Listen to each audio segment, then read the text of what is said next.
362쪽 토론 문제 1번 보겠습니다. 여러분의 건강 상태는 어떠합니까? 건강은 영적 상태와 심리와 밀접한 관계가 있습니까? 신자는 하나님이 주신 몸을 잘 관리하여 하나님의 일을 더 잘하기 위하여 어떤 노력을 해야 합니까? 그 숭실대학교 여자 교수님이신데 이게 잘잘법인가 하시는 분 부인이라고 제가 들었어요. 그 교수님이 강의하시는 거 제가 다 듣지는 못했고 이제 일부 듣는데 사람들이 이렇게 좀 처져 있고 주로 집에만 있고 활력이 없을 때 자신이 권하는 건 운동이라고 했습니다. 그래서 그분이 하는 말이 이제 나이가 이제 제 나이 또래예요. 네. 그분이 하는 말이 그래요. 이제 교수시니까 학문적 이런 탐구가 있고 또 인생을 산 경험에 아우러져서 사람은 결국 기승전 몸뚱아리라는 겁니다. 네. 이 말을 듣는데 너무나 이렇게 동의가 되고 또 많은 이렇게 통찰을 얻어요. 네. 그래서 그분이 말하는 건 사람에게 근력이 생기면은 자신감이 생기고 그러니까 무슨 일을 하든 간에 이렇게 할 수 있겠다라는 자신감이 생긴다라는 것입니다. 제가 고등학교 우리 때 학력고사인가 했는데 이거 끝나고 나서 그 다음 날에 제가 뭘 한 줄 아셔요? 제가 합기도 도장에 가서 등록을 했습니다. 제가 합기도 유단자입니다. 제가 음악 미술은 잘 못하는데 운동은 이제 여러 가지 하고 좋아하고 운동을 한 목적이 이제 그때 이미 느낌이 그래요. 사람이 몸이 튼튼할 때 어떤 자신감이 생긴다 이럽니다. 그래서 주변의 목사님들도 목회로 어려우실 때 이 운동을 하면서 자신감이 생겼고 그래서 설교에 이제 힘이 생겼다 이러한 표현을 듣습니다. 저는 이제 우리 교회 성도든 또 제가 아는 지인이 저희가 상담하러 올 때 특히 좀 처지고 우울함이 있는 분을 상담할 때 저는 실내에서 안 합니다. 꼭 교회 부근에 좋은 산책 코스로 갑니다. 그리고 가면서 제가 말을 하기보다 최대한 그분으로 하여금 말을 하게 합니다. 그럼 사람은 말을 많이 하면은 이렇게 기분이 좋아지거든요. 게다가 걸으면은 또 땀이 나고 그러면 이제 배가 고픕니다. 그러면 같이 식사를 하거든요. 네, 그러면은 이 우울함의 상당 부분이 없어지는 것이에요. 그래서 이렇게 잘 먹는 거, 잘 말하는 거, 그리고 운동하는 거 이게 굉장히 중요합니다. 그래서 운동이 중요하다라는 표현이 성경에는 이렇게 명확하게 구체적으로 명시적으로는 나오지 않거든요. 우리가 지금 인간론에 대해서 이렇게 배우는데 인간론에서 이러한 내용은 이제 나오지는 않아요. 근데 이러한 내용을 인간론이 무시하거나 경시하거나 그러진 않고 어떻게 보면 이것은 인생 경험을 통해서 아는 것으로 그냥 인간론의 자연이 들어가는 것입니다. 이제 제가 이 강의하면서 이러한 내용들을 또 어느 정도 포함시켜서 하는데 그 사회학과 인류학의 차이가 뭔지 아셔요? 사회학이나 인류학이 전부 다 인간에 대해서 인간의 어떤 구조, 사회에 대해서 탐구하는 것이 같습니다. 그런데 이제 사회학을 연구하는 학자들은 이 사무실에서 합니다.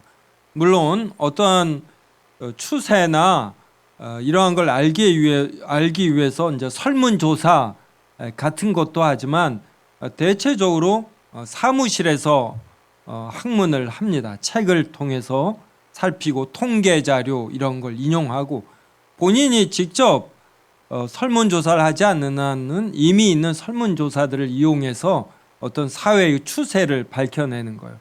거시적인 탐구입니다. 그런데 인류학은 현장에서 하는 거예요. 현장에 직접 가서 그래서 이런 미시적입니다. 그래서 어느 한 인종, 어느 한 마을 이제 이 사람들에게 직접 가서 이 사람들과 시간을 보내며 관찰하는 것입니다. 네. 그래서 우리가 조직 신학 교리를 통해서 이러한 교리를 배우면 이게 일종의 사회학 같은 것이 되는 거예요. 그런데 이런 목회를 하거나 우리가 매일매일의 삶을 살 때에는 각 개인의 다양한 성향서부터 이렇게 보다 더 세밀하게 아는 것이 필요로 합니다. 그래서 조직 신학을 잘하는 사람이 학자나 교수나 그런 목사님의 목회를 잘할 것 같지만 이분들은 큰 흐름에 대해서 거시적으로는 알아도 미시적으로 각 개인의 다양함 이러한 것들은 잘 알지 못해요. 그래서 꼭 잘하는 건 아닙니다. 물론 조직 신앙을 못하는 분이 목회를 잘한다 이것도 아니죠. 그러니까 정확한 상관관계가 없다라는 것이에요. 그래서 우리가 조직 신학 이러한 교리를 할수록 이러한 현장 경험을 통해서 세밀한 관찰력을 갖는 것 이러한 것들이 필요로 합니다. 그래서 우리가 영적으로 처지거나 뭐 그럴 때 기도를 많이 한다, 성경을 본다. 이것은 어떻게 보면은 기본이고 이것과 함께 운동하는 거 이게 필요로 하는 것이에요. 그리고 잘 먹고 잘 쉬고 사람들과 자신이 신뢰할 수 있는 사람을 만나서 많은 대화를 본인이 하고 그리고 자신의 내면에서 나올 수 있는 건 한계가 있으니까 좋은 멘토를 두고서 그분의 지혜와 경험에서 나오는 조언을 받아들이는 것 이러한 것들이 필요로 하죠. 네, 그래서 우리가 이러한 대유리문답 이런 공부를 할수록 이렇게 건강이 우리에게 그래서 운동이 우리에게 그래서 음식 같은 걸 먹는 것이 얼마만큼 우리에게 중요한가 이제 이것도 가져야지 됩니다. 근데 이러한 것들이 너무 우선이 돼버리면 우리의 신앙이 상대적인 것들이 되어 버리거든요. 근데 우리가 이런 교리 공부를 하는 선에서 이러한 것을 보면은 우리의 이러한 좋은 신앙 하에서 우리의 구체적인 삶들이 더 풍성하게 되는 것입니다. 그래서 이러한 것들이 굉장히 중요하니까 너무 영적인 것 이것만 강조하다가 우리 삶에 있어서 이렇게 꽤 중요한 것들 이러한 걸 놓치는 우를 우리가 범해서는 아니 됩니다. 자, 이제 33문 묻고 답하겠습니다. 33문에서 35문까지 묻고 답하겠습니다. 은혜 언약은 항상 하나의 똑같은 방식으로 시행되었습니까?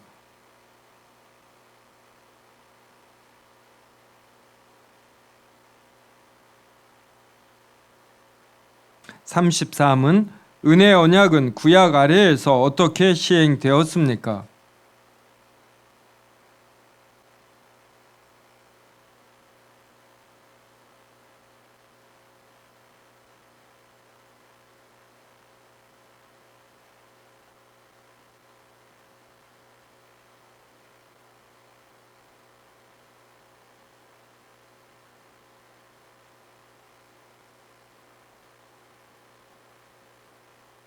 35문 은혜 언약은 신약 아래에서 어떻게 시행됩니까?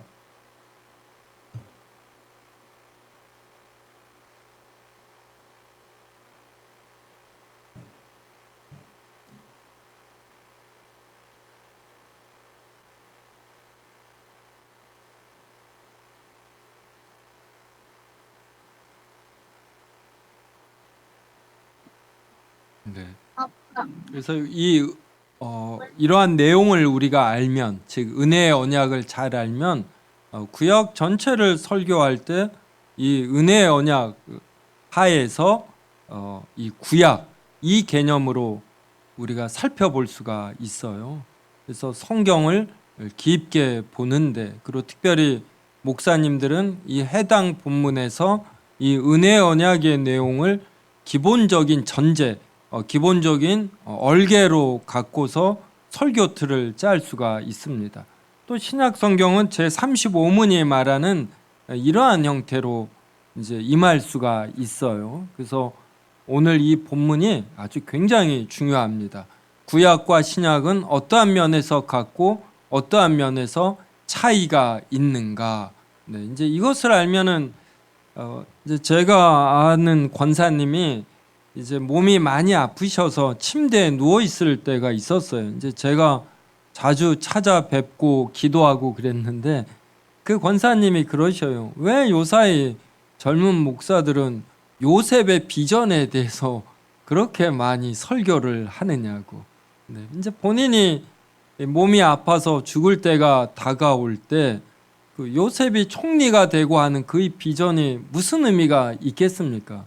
그러니까 더 성경이 전체 걸쳐서 말하는 바가 무엇인지 어떤 신학적 훈련이 없이도 그냥 본능적으로 다가오는 것이죠. 네. 이제 그런 관점에서 보니까 요셉이 정말 애굽의 총리가 되려는 이러한 야망이 있었는가, 이런 비전이 있었는가, 이제 여기에 대한 이제 의심이 드는 것입니다. 그러면 요셉은 애굽에서 총리가 되어서 무엇을 하려고 했는가? 이 34문에 의하면은 구약하에서의 은혜의 언약은 예수 그리스도를 상징하고 예표하는 규례들에 의해서 시행되었거든요. 그래서 요셉은 아버지 야곱에게서 그가 성장하는 동안에 아브라함에게서부터 전해준 신앙교육을 받은 것입니다. 이 신앙교육에서 자신들이 가나안 땅을 차지하게 될 것이라는 이제 이 꿈을 갖고 애굽에서 종살이도 한 것이에요. 총리가 되었을 때도 이 꿈을 버리지 않았습니다. 그래서 그는 자신이 이제 죽을 때가 되었을 때 그 애굽의 국적도 바꾸지 않고 자기 해골을 메고 올라가라는 이런 유언을 남겨요. 그는 죽어서라도 뼈라도 이 가나안 땅에 묻히기를 바랬던 것입니다. 그러니까 그의 전체적인 시각, 관점, 가치관은 바로 아브라함에게 배운 이러한 신앙이 있는 것이고, 이제 이것의 핵심은 바로 앞으로 오실 그리스도를 요셉이 바라보며 산 것입니다. 그러니까 이러한 관점이 형성이 되는 것이에요. 오늘 본문을 잘 이해하면은. 네.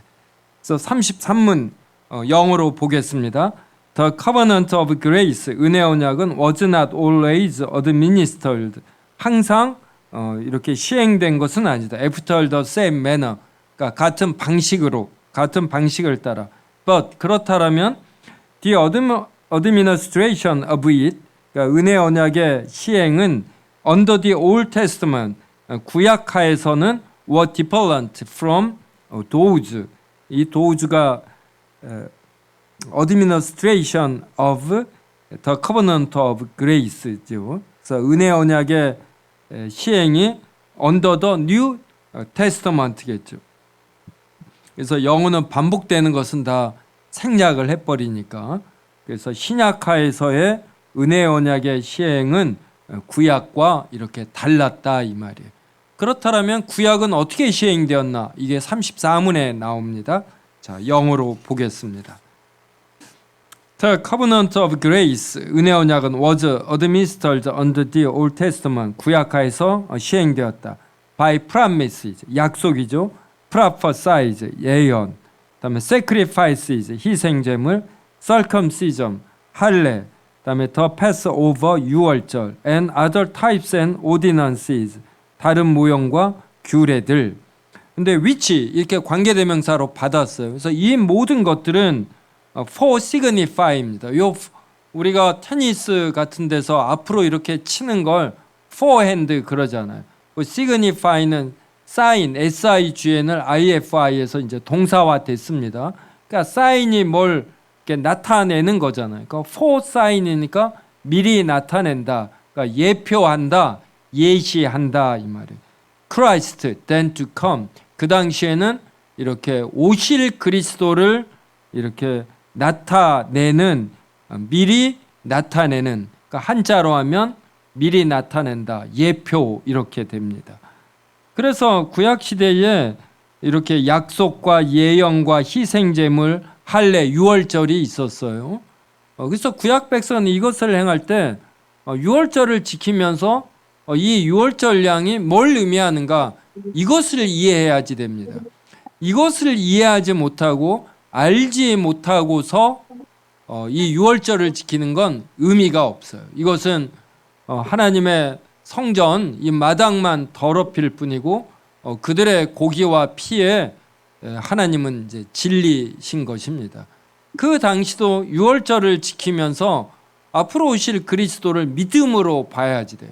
그래서 구약 백성도 이렇게 믿음으로 구원을 받는 겁니다. 그러면 그때 이 믿음은 그들이 스스로 이렇게 믿는 거냐? 그게 아니라 이 믿음이 바로 하나님이 주시는 또 선물이 되는 것이에요. 그래서 구약 백성도 하나님이 선물로 주시는 믿음을 통해서 자신들이 죄인이라는 것을 알고, 그래서 자신들의 죄를 대신 짊어지고 죽는 희생제물, 성전에서 소와 양을 바칠 때, 또 유월절을 지킬 때 이러한 짐승들이 앞으로 오실 그리스도를 상징하고 예표한다. 이러한 깨달음으로, 이러한 믿음으로 이러한 제사를 지내면서 절기를 지키면서 자신들이 하나님의 형상으로 지음을 받았으니까, 특별히 하나님의 공유적 속성, 어떤 사랑, 긍휼, 인자, 지식, 이러한 것들을 온전히 발휘하면서 사는 삶을 살아야지 되겠다. 이러한 생각을 가진 것입니다.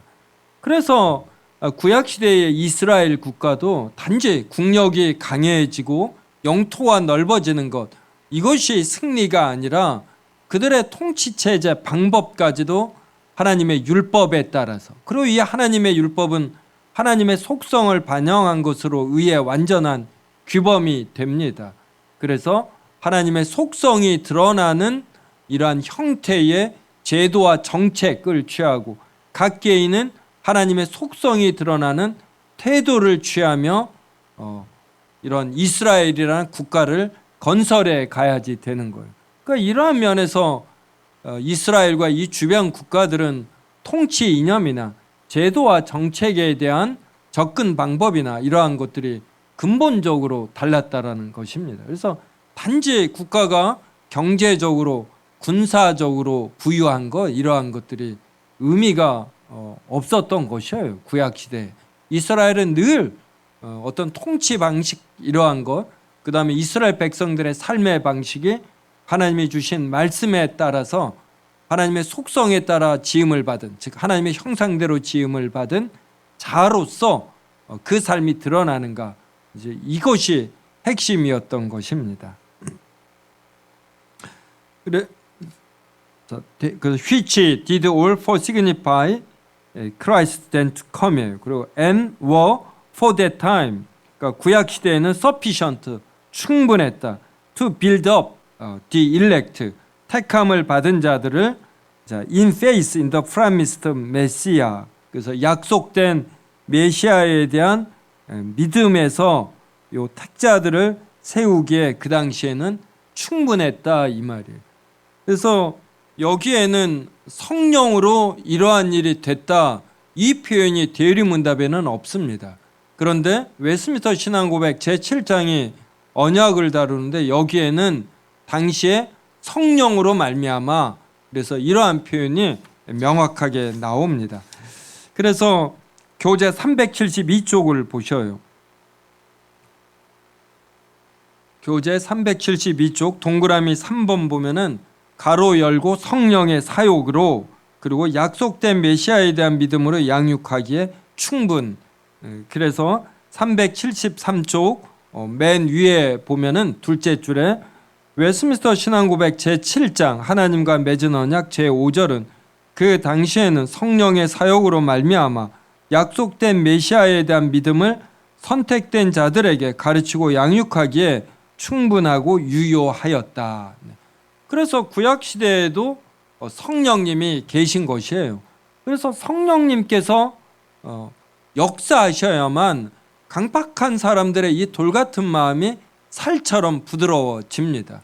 그러면서 지성과 감성과 의지가 깨어나는 것이에요. 그래서 메시아에 대한 이러한 인식이 생기는 것입니다.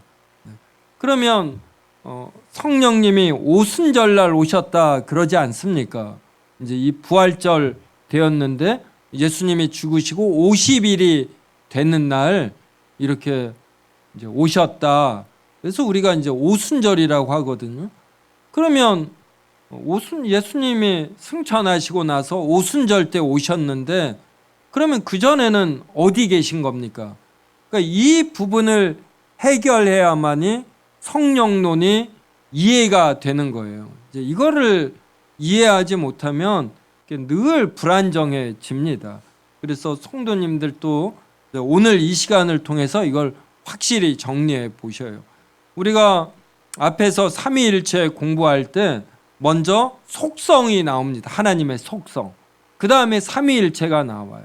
왜 그러냐면 하나님의 속성이 삼위일체에서 언급된 세 위격, 성부, 성자, 성령 하나님에게 이 하나님의 속성이 모두 다 있다. 이제 이러한 의미입니다. 그래서 하나님은 영원하시고 무한하시고 불변하시지 않습니까? 그러므로 영원하심으로 구약 시대에도 성자 하나님이 계셨고 성령 하나님이 계셨어요. 그래서 구약 시대의 백성에게 역사를 한 것입니다. 성령님 없이 구약 시대 백성 중에 스스로 이 유월절 양이 앞으로 오실 메시아를 예표한다라는 걸 깨달을 자가 없어요. 사람은 아주 이 인식이 한정되어서 제가 어디를 가려다 보니까 스마트폰을 안 가지고 왔습니다. 그래서 집에 가서 스마트폰을 챙겨요. 와서 보니까 차키를 또 안 갖고 왔네요. 그래서 방에 들어갑니다. 근데 스마트폰 옆에 차키가 있어요. 사람이 의지가 강하고 뭐라고 그래야 되나, 그러니까 단순할수록 요 하나밖에 못 봅니다. 그리고 사회 현상도 우리가 어떤 뭐 진보냐 보수냐 이것도 자기의 틀에 갇히는 게 굉장히 많아요. 그래서 우리는 내가 뭘 잘 온전히 이해하게 해달라는 기도를 얼마나 우리가 많이 해야지 되는지 모릅니다. 그래서 우리나라 보셔요. 고려시대, 조선시대 때 복음이 전해지지 않으니까 이 스스로 메시아, 그리스도, 예수 그리스도에서 아는 사람이 없었던 것입니다. 저도 중학교 때까지 교회 열심히 다녔어요. 그리고 성형상 목사님, 전도사님이 설교하면 열심히 제가 들었습니다. 근데 이해를 못했어요. 이걸 내가 27에 이해한 것입니다. 저는 이제 복음을 들으니까 이게 신약시대의 복이거든요. 구약시대에는 이스라엘 백성에게만 이 하나님의 말씀이 선포가 된 것이에요. 근데 저는 신약시대에 태어나서 복음을 들을 수가 있으니까 27에 다시 이 복음을 들을 때 성령님이 역사하셔서 제가 이것을 깨닫게 된 것입니다. 그래서 구약시대에도 성령님은 계셨고 성자 하나님도 계셨어요. 근데 그 성자 하나님이 어디에나 계시는데 어디에나 계신다고 해서 어떤 특정한 지점에 더 풍성히 계시지 않는 것이 아니에요. 제가 지금 여기에 있습니다. 여기에 있으면 제가 지금 세움교회에 있죠. 어디에 누구에게 제가 8시 반에 개혁신앙 아카데미 하느라고 세움교회에 있었어. 네. 그런데 저는 세움교회에서도 요 3층에 있었던 것이에요. 그러면 세움교회 지하에서 발생한 일을 알지 못합니다. 그런데 여기에서 벌어진 일은 최소한 제가 그래도 거의 알아요. 근데 이제 성령 하나님은 무한영원 불변하시니까 성령 하나님이 계시는 그 곳에서 이 모든 걸 아시는 이제 그러시는 거예요. 근데 그 성령 하나님이 주 거주지를 이 신약 시대에 이 땅으로 삼으신 것입니다. 이걸 성령 하나님이 이 땅에 오셨다 이러는 것이에요. 자, 그럼 지금 여기에 이재명 대통령이 오셨다고 해 봅시다. 그런 세움교회 오면은 애로사항은 없느냐 뭐 이런 거 묻겠죠. 그러면서 뭔가 우리에게 좋은 일이 더 생기고 이러겠죠. 어떤 권위자가 오면은 그 권위자에 따른 그 권능에 따른 어떤 혜택 이러한 것이 합법적인 범주 내에서 주어집니다. 그래서 성령 하나님의 이 땅에 오심으로 해서 성령 하나님의 은혜가 더 풍성히 이렇게 커진 것이에요. 이것이 구약과 신약의 또 차이점이다. 그래서 성령 하나님이 이 땅에 오순절날 오셨으니까 그때 그 전에는 이 땅에 안 계셨다. 이제 이렇게 생각하면 절대로 안 되는 겁니다.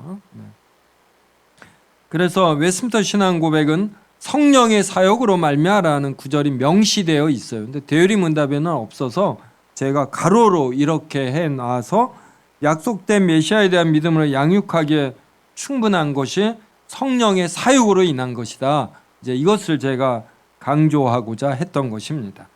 그다음에 373쪽 위에서 8째 줄 두 번째 문단 보면 예수님은 부활하신 후 승천하시기 직전에 오직 성령이 너희에게 임하시면 너희가 권능을 받고 예루살렘과 온 유대와 사마리아와 땅끝까지 이르러 내 증인이 되리라 이렇게 말씀했습니다.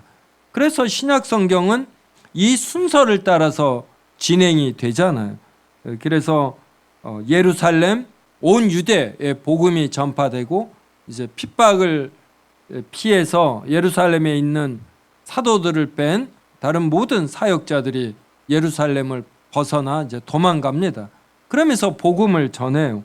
이게 유대와 사마리아와 땅끝까지 이렇게 퍼지는 것입니다.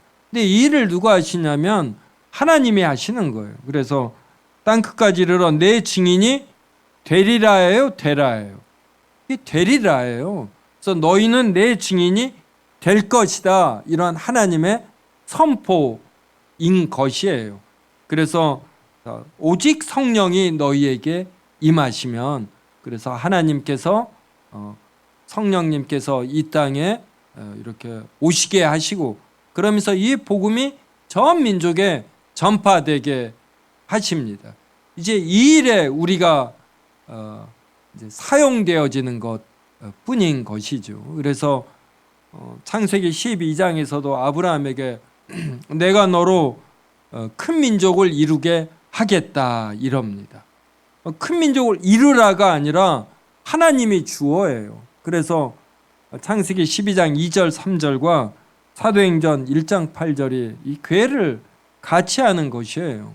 그래서 하나님이 아브라함을 택하셔 아브라함의 후손들로 하여금 큰 민족을 이루게 하는 일을 구약 시대에는 아브라함의 혈통에 한정되어서 60만 대군을 애굽에서 성장시키면서 그 이후에 일들을 진행시켰고, 신약 시대에서는 이것을 혈통을 넘어서서 온 민족에게로 확장시키며 하나님이 이제 이루시는 것입니다.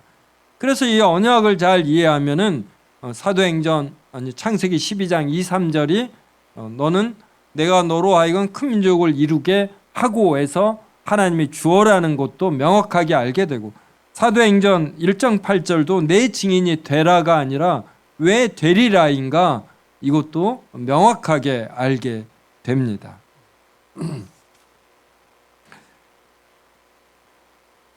그 다음에 그 밑에 문단 보면은 제가 성령님께서는 구약 시대에도 계셨다라는 것. 그래서 세 번째 문단 보면은 그러나 그렇다고 하여 성령께서 그때에야, 그러니까 오순절 그때야 비로소 이 땅에 존재하기 시작한 것은 아니다.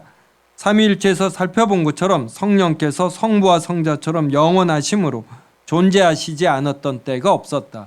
그래서 구약 시대에도 계셔서 성령님은 사역을 하신 것입니다. 그래서 그 결과 구약 시대 백성도 깨닫는 거예요. 그래서 이 내용이 한 페이지 넘겨 보면은 이사야 63장 10절부터 14절에 있는데 제가 읽어보겠습니다. 그들이 반역하여 주의 성령을 근심하게 하였으므로, 벌써 이렇게 성령이 나와요. 그가 돌이켜 그들의 대적이 되사 친히 그들을 치셨더니 백성이 옛적 모세의 때를 기억하여 이르되 백성과 양떼의 목자를 바다에서 올라오게 하신 이가 이제 어디 계시냐? 그들 가운데 성령을 두신 이가 이제 어디 계시냐? 이렇게 성령님의 존재에 대해서 구약 백성이 다 아는 것입니다. 그의 영광의 팔이 모세의 오른손을 이끄시며 그의 이름을 영원하게 하려 하사 그들 앞에서 물을 갈라지게 하시고 그들을 기품으로 인도하시되 광야에 있는 말같이 넘어지지 않게 하신 이가 이제 어디 계시냐? 여호와의 영이 그들을 골짜기로 내려가는 가축같이 편히 쉬게 하셨도다. 그 다음에 그 옆에 시편 51편 보십시오. 하나님이여 내 속에 정한 마음을 창조하시고 내 안에 정직한 영을 새롭게 하소서. 나를 주 앞에서 쫓아내지 마시며 주의 성령을 내게서 거두지 마소서. 이렇게 시편 저자가 주의 성령을 내게서 거두지 마소서. 그래서 지금도 겸손한 사람이라면 자신이 무엇에 대한 깨달음이나 직관이나 좋은 아이디어 갖는 것이 이게 순간적으로 머리에서 떠오르거든요. 이게 얼마나 불안정한 것입니까? 안 떠오르면 지혜가 없는 것이에요. 그래서 우리가 자신의 이 지적 능력에 대해서도 정말 겸손한 사람은 하나님을 믿지 않아도 내가 어떻게 이러한 깨달음을 갖는가 이 생각하면서 이렇게 겸손해집니다. 우리 신자들은 더 겸손해져야지 되고, 그래서 우리가 지혜가 부족하면 꾸짖지 아니하고 풍성하게 지혜 주시는 이제 하나님께 기도해야지 돼요. 저 중요한 일을 결정을 앞두고 꼭 하나님께 지혜 달라고 기도하시고, 그 다음에 중요한 일에 대해서 하나님의 말씀을 맡은 특히 교회 담임 목사님과 이런 교육자 분들에게 성경 전체가 이런 내용에 대해서는 무엇라고 말하는가, 직접적 표현이 있을 터이고 또 성경 전체를 통해서 또 교육자가 말해줄 수 있는 이런 내용이 있고 그럽니다. 또 그러한 과정을 밟는 것이 본인이 이렇게 겸손하고 신중해지고 그래서도 또 꼭 좋은 것이에요. 민수기 24장 보십시오. 발람이 자기가 이스라엘을 축복하는 것을 여호와께서 선히 여기심을 보고 전과 같이 점수를 쓰지 아니하고 그의 낯을 광야로 향하여 눈을 들어 이스라엘이 그 지파대로 천막 친 것을 보는데 그때에 하나님의 영이 그 위에 임하신지라.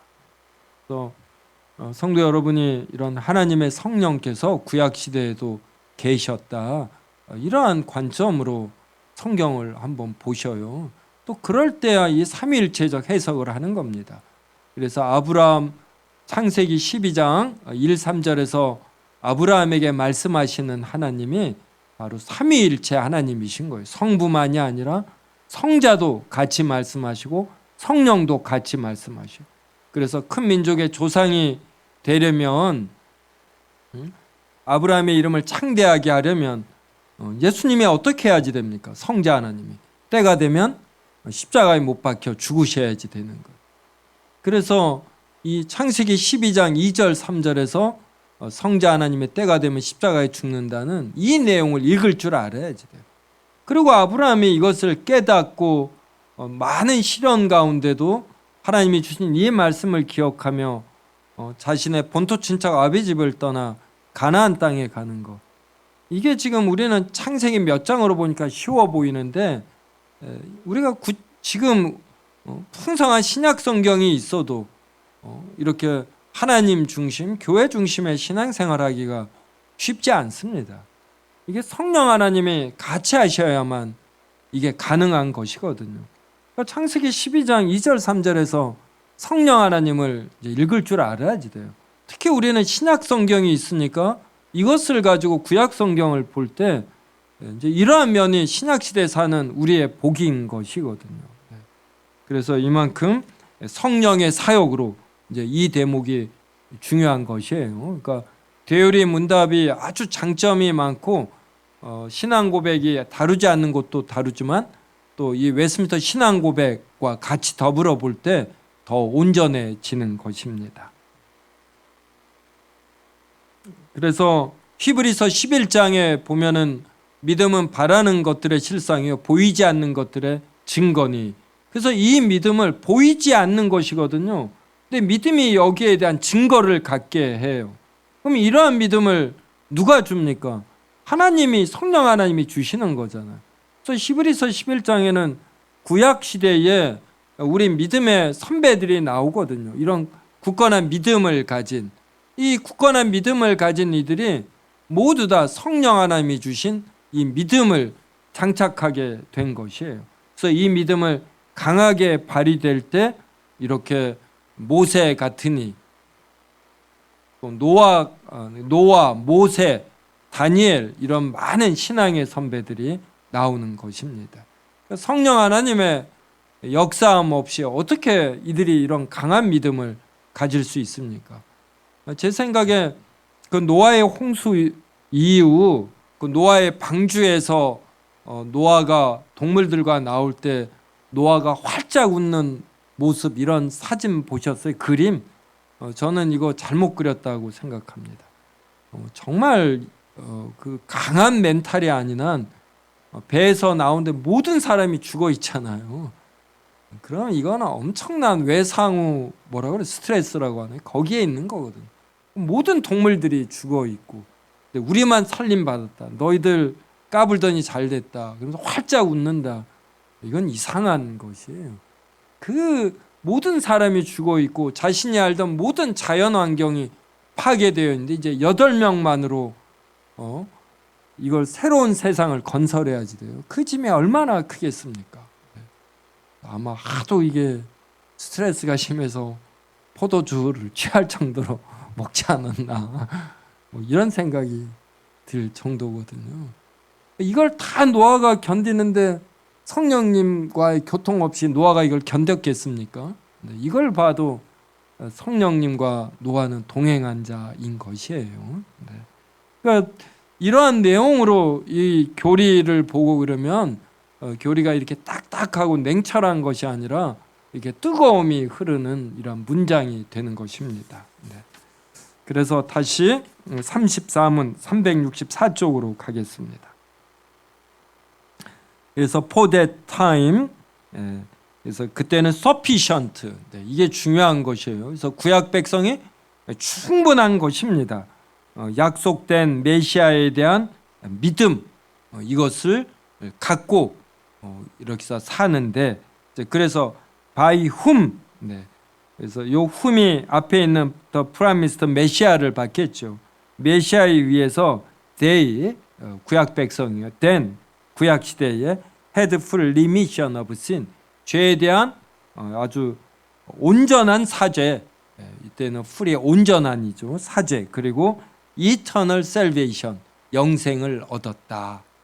그래서 구약 백성의 구원이 신약 백성의 구원보다 절대로 열등하지 않아요. 근데 로마 가톨릭은 예수 그리스도를 이렇게 몰랐으니까 이들은 이렇게 온전한 구원을 받은 것이 아니다, 이제 이러한 잘못된 내용, 이러한 잘못된 가르침을 갖고 있는 것이에요. 그러니까 이 34문이 바로 로마 가톨릭의 구약 백성의 구원에 대한, 구원 방식에 대한 거부예요. 너희들은 틀렸다. 구약 시대의 백성도 우리와 똑같은 온전한 사죄와 완벽한 죄사함, 그래서 영원한 구원, 영원한 생명을 얻었다, 이렇게 말하는 것입니다. 그래서 이제 365쪽 보셔요. 365쪽에 표 나오죠. 그래서 행위 언약은 아담의 타락 전이에요. 그러니까 창세기 1장부터 1장에서 이제 하나님께서 사람을 만드시지 않습니까? 그때도 1장 28절에선가 하나님이 그들에게, 이 표현이 나와요. 그들에게. 그러니까 아담과 하와를 만드시고 내가 너희들을 이렇게 만들었으니까, 하나님의 형상으로 만들었으니 생육하고 번성하여 모든 것을 다스리라. 이 다스림이 섭리의 세 가지 요소가 하나님의 모든 만드신 것을 붙드시고 그리고 다스리고, 이게 통치잖아요. 통치, 한자로. 이 다스림과 같은 것이에요. 그 하나님의 섭리하심을 우리 사람에게 맡기신 것입니다. 그래서 사람은 하나님과의 교제, 하나됨, 그 사람과 사람과의 하나됨, 하나님의 맡기신 이 피조물과의 하나됨, 그래서 동물들이나 이걸 학대하는 것이 아니라 이들을 잘 이렇게 관리하고 기르는 것이죠. 그래서 신앙적으로 성숙한, 지금도 사람은 하나님과의 관계, 사람과의 관계, 그리고 이 피조물과의 관계, 그러니까 동물이나 식물이나 어떤 무생물에 대해서도 이렇게 적시적소, 그리고 질서 있게 이렇게 잘 다루는 것입니다. 벌써 그래서 창세기 1장에서 하나님이 누구에게 말한다 할 때 이 대상이 사람에게만 그들에게 이 표현이 나와요. 이런 것만 봐도 성경이 얼마나 섬세하고 치밀하고 정밀한가 이렇게 정말 전율하게 됩니다. 그리고 은혜의 언약은 아담이 죄를 지은 창세기 3장에서부터 시작이 되는 거예요. 이때부터가 구약이 되는 것입니다. 그러므로 이 은혜 언약을 잘 이해해야지 되죠. 그래서 행위 언약이 구약이고 은혜 언약이 신약이다. 이게 아니라 은혜 언약이 아담이 죄를 지은 때에서부터를 구약이라고 하고 예수님이 오신 때에서부터를 신약이라고 한다. 이 명확한 구분을 우리가 꼭 가져야지 됩니다. 그래서 366족은 이제 은혜 언약의 구분 그래요. 그러면 구약은 율법 시대, 신약은 복음 시대 이러잖아요. 그러니까 이 표현 때부터 이 표현 때문에 구약을 이렇게 율법 시대라고 표현한 이거를 이제 잘못 이해합니다. 그래서 구약 백성은 율법을 다 지켜서 구원을 받았고 신약은 복음, 즉 예수 그리스도에 대한 복음이어서 예수님을 믿어서 구원받는다 이렇게 오해하는 거예요. 근데 이 구약에서 율법 시대라고 할 때는 이 율법이 특별히 의식법을 의미해요. 그래서 우리가 방금 34문에서 읽은 것처럼 이 의식법이 뭡니까? 약속, 예언, 희생제물, 할례, 유월절, 양 이런 것들 있잖아요. 바로 그리스도를 예표하고 상징하는 것들. 그래서 구약이 율법 시대라는 것은 실체이신 예수 그리스도를 예표하고 상징하는 이러한 의식법, 이러한 시대다 이 말이에요. 그리고 신약은 이거 예표하고 상징하는 실체이신 예수 그리스도가 실제로 이 땅에 오셨다. 그래서 복음 시대라고 하는 것뿐이에요. 이제 이것이 차이이고, 그래서 구약 시대에도 이들은 예수 그리스도 약속된 메시아이신 예수님을 믿고서 구원을 받는 것이에요. 그리고 신약 시대는 이러한 메시아가 그리스도가 이제 실제로 왔습니다. 그래서 사복음서에 예수 그리스도의 생애와 죽음이 풍성히 기록되고, 그래서 신약 시대 백성은 실체가 오신 거에 대한 계시를 풍성히 받는 거예요. 그래서 구약이나 신약이나 예수 그리스도라는 실체에서 같습니다. 근데 신약 시대가 계시가 더 풍성하네요. 그래서 이거를 더 판명하다. 그 다음에 대유리문답은 더 충만하고 더 명백하고 더 효력이 있다. 이렇게 표현하는 거예요. 이게 구약과 신약의 차이점에 지나지 않는 것입니다. 그래서 히브리서 11장에 구약에 있는 우리 믿음의 선배들이 전부 나열되는 것은 이들의 생애와 사역의 중심은 바로 메시아 그리스도에게 있었다라는 것. 메시아 그리스도에게 있었다라는 것은 우리가 하나님의 형상대로 지음을 받아 이 하나님의 형상대로 이 형상이 펼쳐지는 삶, 즉 하나님의 공의적 속성이 펼쳐지는 삶을 우리가 살아야지 되는데 이것을 이제 살지 못해서 그래서 우리 모두가 죽어야지 되고 이 세상은 비참하게 되었다. 그런데 이러한 우리를 긍휼히 여기셔서 앞으로 하나님께서 메시아를 보내신다. 이 메시아가 올 때 우리에게 완벽한 나라가 주어진다. 이것을 바라보며 자신들의 삶을 이렇게 선지자와 제사장과 왕의 이러한 삼직이 지니는 어떤 내용, 이것을 실천하며 이제 산 것이에요. 그래서 자신이 아버지면 집안에서 아버지로서 이런 선지자와 제사장과 왕의 역할을 잘하고, 엄마면 엄마로서, 자식이면 자식으로서 이러한 역할을 하면서 사는 것이에요. 이 삶을 살지 못할 때마다 이러한 자신을 한탄하며 이제 짐승을 가지고 성전에 가서 제사를 지내며 하나님의 이제 죄 용서를 받습니다. 이제 이 죄 용서를 받을 때, 이제 우리가 죄 용서를 받을 때 우리가 죄를 짓고 하나님께 기도하면은 하나님의 위로 이러한 것을 받지 않습니까?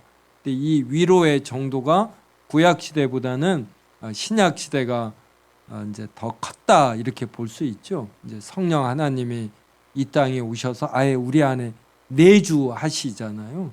그러니까 이러한 면이 신약 시대 백성의 복인 것이에요. 이것을 대요리문답이 365쪽 보셔요. 맨 위에 더 충만하게, 더 명백하게, 더 효력 있게 제시됩니다. 이렇게 됩니다. 자, 일단 나머지는 이제 다 이렇게 보셔요. 그러니까 그 창세기에 있는 야곱은 외삼촌 집에 가서도 그가 산 생애가 바로 이렇게 오실 메시아를 바라보며 자신이 하나님의 형상대로 지음을 받았는데 형을 속이기나 하고 이러한 것을 회개하면서 점점 더 아브라함에게서 이삭에게서 배운 말씀으로 이렇게 성장해 가는 삶을 산 거예요. 이러한 것들이 명시되어 있지 않지만 창세기에 이렇게 전제되어 있어요. 이 문맥으로. 이렇게 교리를 알아야만 성경에 명시되지 않은 내용, 이 전제를 알아서 올바로이 해석할 수 있는 것입니다. 이거를 이제 신앙 고백을 알고 교리를 아는 분, 이러한 것들이 너무나 명백하게 보이는데 이제 이것들이 설교되지 않고 이런 좀 이제 일부 꼭 뭐 대형 교회가 그런 건 아니지만 이런 데서 이런 번영 신학으로 요셉에 비전하면서 은근히 이런 총리가 되는 이런 꿈을, 우리의 욕심을 이렇게 자극하거든요. 이게 신앙이 오염되는 것 아닙니까? 이게 점점 커지면 어떤 교회는 이제 대놓고 하나님의 능력을 빌어서 이 땅에서 성공하는 것, 이것을 신앙의 승리라고 오해하게 만들어 버리는 것이. 이제 이러한 것들이 너무나 명백하게 보이니까 이제 저 같은 경우 사명감을 갖고 이제 이 책을 쓴 겁니다. 그래서 주요한 신앙 고백 해설서를 썼고 그 결과 제가 4월 6일부터 고혈압약을 먹습니다. 그래도 기뻐요. 이러한 일을 해냈고 뭘 이렇게 알리고 이러한 일을 하는 것이. 그래서 이렇게 같이 참여한 분들, 우리 박헌호 목사님이 동지 이런 표현을 쓰신 것 같은데 저도 이러한 의식이 있어요. 그래서 이렇게 합류하는 분들이 고맙고, 그래서 우리는 부족하니까 늘 오염된 신앙을 갖지요. 근데 덜 오염된 신앙, 그래서 우리 한국 교회가 보다 더 건전해지게 하는데 우리가 동지로서 일한다라는 이러한 느낌을 저도 갖고 있습니다. 그래서 이러한 목적을 위해서 개혁신앙이 아카데미가 세워진 것이에요. 우리가 서로 격려하면서 이 일 잘할 수 있기 바랍니다. 자, 이 369쪽 밑에서 9째 줄인가 이거 한번 봅시다. 자, 모세는 왜 애국 궁정을 뛰쳐나와 그리스도를 받는 수모를 택했는가, 이거에 대한 설명이에요. 모세는 애국 궁정에서 바로의 공주의 아들로 보장된 삶이 기다리고 있었지만 이를 거절하고 하나님의 백성과 함께 고난받기를 잠시 죄악의 낙을 누리는 것보다 더 좋아하였다. 이는 그리스도를 위하여 받는 수모를 애굽의 모든 보화보다 더 큰 재물로 여겼기 때문이다. 하나님의 형상대로 지음을 받은 사람이 어떠한 삶을 살아야 하는지 인식하였기 때문이고, 이러한 삶을 살지 못하는 사람을 그리스도께서 구원하실 것을 믿었다. 그래서 제가 이제 중학교 때까지 교회를 다니다가 10년 동안 방황할 때 이렇게 배고픈 배부른 돼지보다 배고픈 소크라테스가 되겠다. 이런 철학적 표현을 들었을 때 동의가 됐어요. 근데 동의는 되지만 요 실체를 제가 못 잡는 거예요. 맨날 배만 고프면 뭐 합니까? 뭘 이렇게 삶에 대해서 갈망은 있지만 이 진리를 모르고 있으면 이것도 참 힘든 삶이거든요. 근데 27에 이제 딱 예수 그리스도를 알았을 때 이 마음에 막 평안이 밀려오는, 이 영적 이 빈 공간이 꽉 이렇게 채워지는 겁니다. 그럼 모세도 애굽의 이 모든 호화로움을 버릴 때에는 완전한 확신이 있는 것이에요. 애굽에서의 궁정에서의 삶이 배부른 돼지의 삶이다라는 이걸 온몸으로 느끼는 겁니다. 그래서 그리스도를 위하여 받는 수모를 모세가 넉넉히 택하는 것이에요. 그래서 구약 백성들이 어떠한 가치관으로 살았는가, 이걸 34문을 통해서 우리가 명확하게 아는 거잖아요.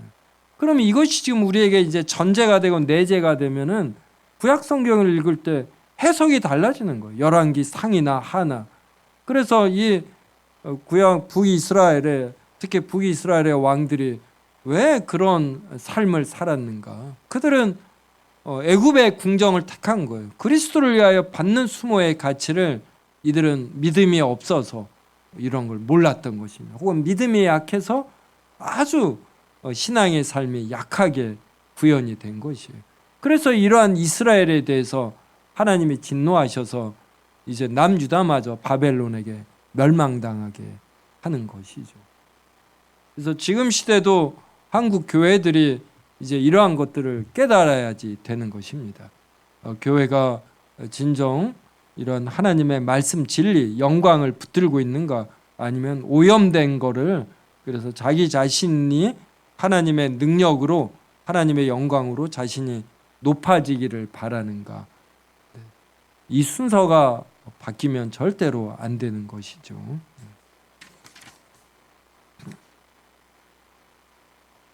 나머지는 그냥 읽어보시고, 요 371쪽 좀 보겠습니다. 위에서 둘째 줄 보면, 세례 요한은 예수님께서 자기에게 나오심을 보고 보라, 세상 죄를 지고 가는 하나님의 어린 양이로다. 그러니까 구약 백성들이 제사를 지낼 때, 양을 가지고 성전에 갈 때 이 양이 앞으로 오실 그리스도를 상징한다. 이 믿음으로 가야지 되는 거예요. 그리고 그 밑에는 이제 아사셀에 관한 레위기 16장 내용인데 제가 읽겠습니다. 두 염소를 위하여 제비 뽑되 한 제비는 여호와를 위하고 한 제비는 아사셀을 위하여 할지며, 아론은 여호와를 위하여 제비 뽑은 염소를 속죄제로 드리고 아사셀을 위하여 제비 뽑은 염소는 산채로 여호와 앞에 두었다가 그것으로 속죄하고 아사셀을 위하여 광야로 보낼지니라. 아론은 그의 두 손으로 살아있는 염소의 머리에 안수하여 이스라엘 자손의 모든 불의와 그 범한 모든 죄를 아리고 그 죄를 염소의 머리에 두어 미리 정한 사람에게 맡겨 광야로 보낼지니, 염소가 그들의 모든 불의를 지고 접근하기 어려운 땅에 이르거든 그는 그 염소를 광야에 놓을지니라. 이런 명백한 내용이 있어요. 그래서 성전에서 죽임을 당하는 희생제물들이나 아사셀 염소나 전부 다 세상죄를 앞으로 짊어지고 갈 그리스도 메시아를 상징하는 것이다. 이걸 깨어있는 자는 아는 겁니다. 모르는 자는 그냥 습관적으로 제사 지내. 우리 조상들이 홍동백서 의미도 모르고 이거 제사 지내지 않습니까? 이제 그러다가 이제 그러면 자연히 도덕적 삶도 이렇게 피폐해지는 거예요. 어떤 진리에 대해서 명확하게 그리스도에서 모르면 이런 도덕 윤리의 삶도 망가지게 돼 있는 것입니다. 근데 이러한 현상이 지금 세계적 교회에서도, 세계적으로 교회에서도, 한국 교회에서도 많이 드러나고, 예수 그리스도를 믿는 것이 진정 무엇인가, 여기에 대한 오해들이 미국의 정치 지도자들을 하나님을 믿는다 하면서도 어떤 그들의 행위에 많이 나타나지 않습니까?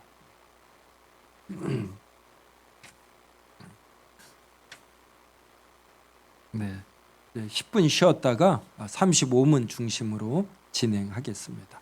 9시 10분경에 시작하겠습니다. 네, 35문 보겠습니다.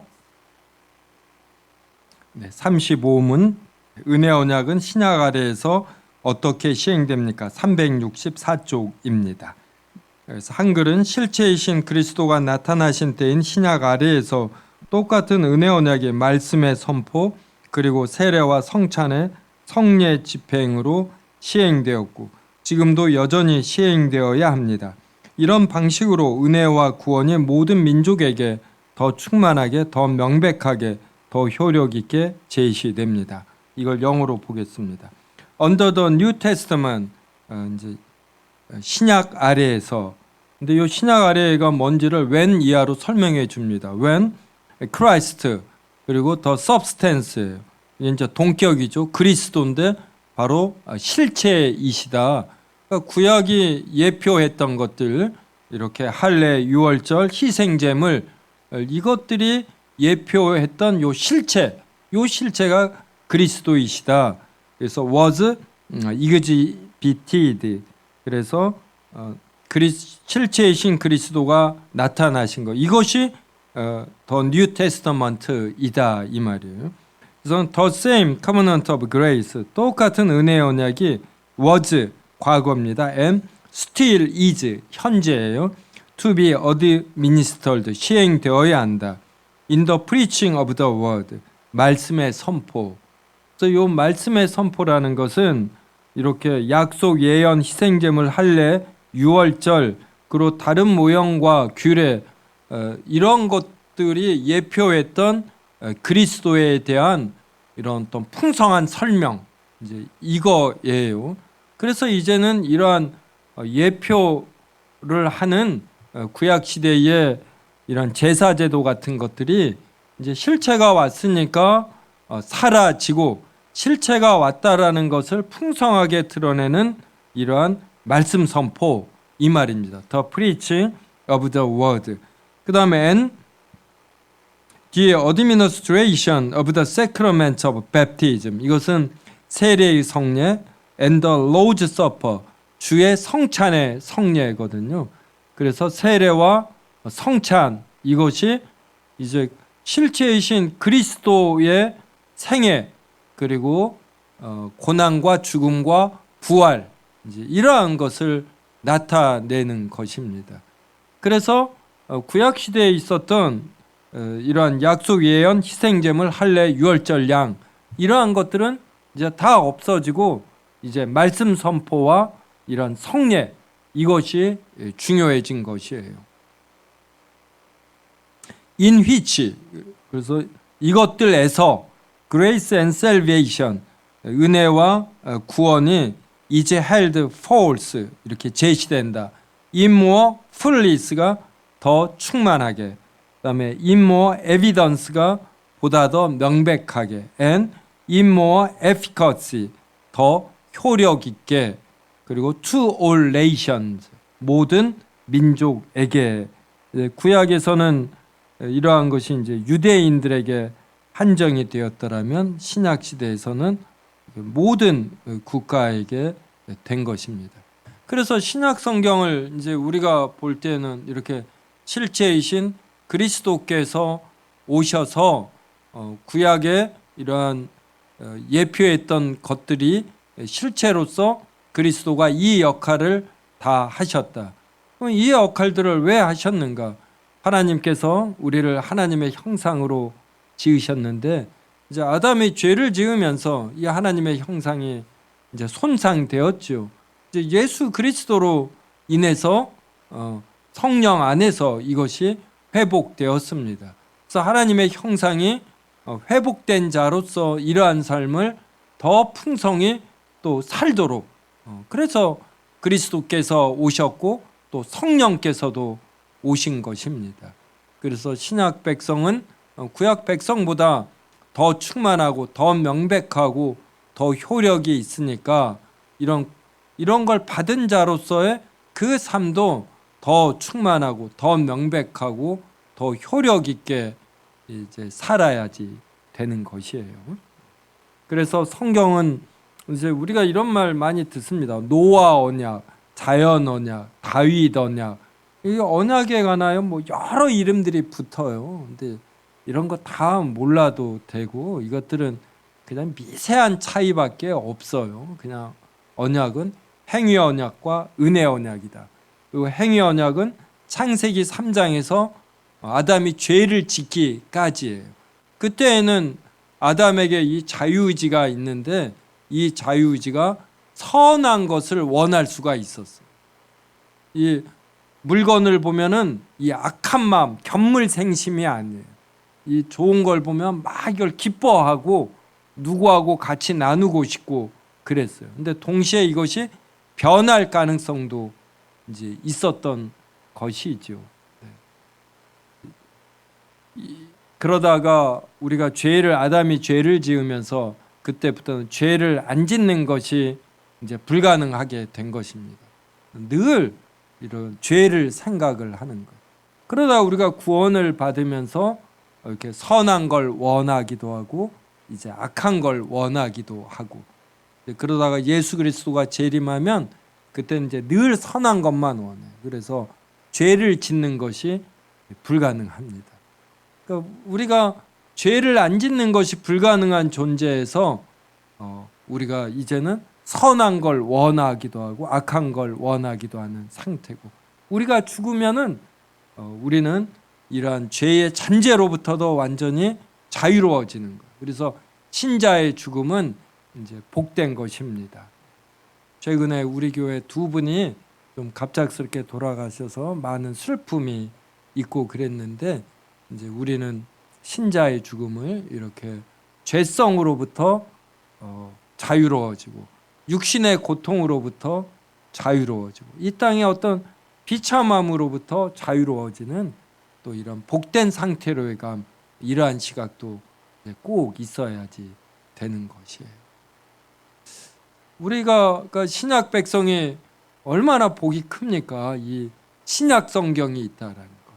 그리고 이 신약 성경을 통하여 말씀하시는 성령님이 성령님이 우리 안에 내주하신다라는. 그래서 우리가 이것을 이제 지성으로 알고, 이 지성으로 알면서 오는 감성이라는 것이 있어요. 이 어떤 풍성한 감성이 생기는 것입니다. 그래서 신자야말로 예수를 더 풍성히 즐길 수 있는 존재가 되는 것이에요. 그래서 모든 곳에서 하나님의 영원하신 능력과 신성이 새겨져 있지 않습니까? 그러니까 신자는 이걸 더 크게 이게 발견하는 것입니다. 그래서 꽃꽂이하면서도 솔로몬이 입은 모든 영광보다 이 들의 백합화가 더 영광스럽게 씌워져 있잖아요. 그러니까 꽃꽂이하면서 이걸 즐기고 누리는 것이에요. 그러니까 신자는 어떤 취미 활동에서도 하나님의 어르신 능력과 신성을 찾아 발견하고, 이걸 같이 공유하는 사람과 이렇게 하나됨을 늘 추구하려고 하는 거예요. 어떻게 하면 이 사람을 더 사랑하고 배려하고 이해하고, 어떤 상대방이 남에게 대접을 받고자 하는 대로 우리가 남을 대접하려는 이러한 기본적인 자세가 우리는 늘 이렇게 이제 장착되어 있는 겁니다. 이대로 살지는 못하지만 이것을 살려고 노력을 하고, 여기에서 오는 스트레스가 상대적으로 이제 덜 적은 것이에요. 우리가 섬기는데 스트레스를 덜 받는, 그래서 이러한 영적 근력을 우리가 키워가는 것이죠. 이게 구약과 신약의 이제 차이점이에요. 자, 이게 그 웨스민스터 신앙 고백은 이제 이것을 그래서 명백하게 말해 줍니다. 이걸 보겠어요. 377쪽 보십시오. 저 맨 위에 이미 설명한 걸 제가 한번 정돈된 문장으로 정리하겠습니다.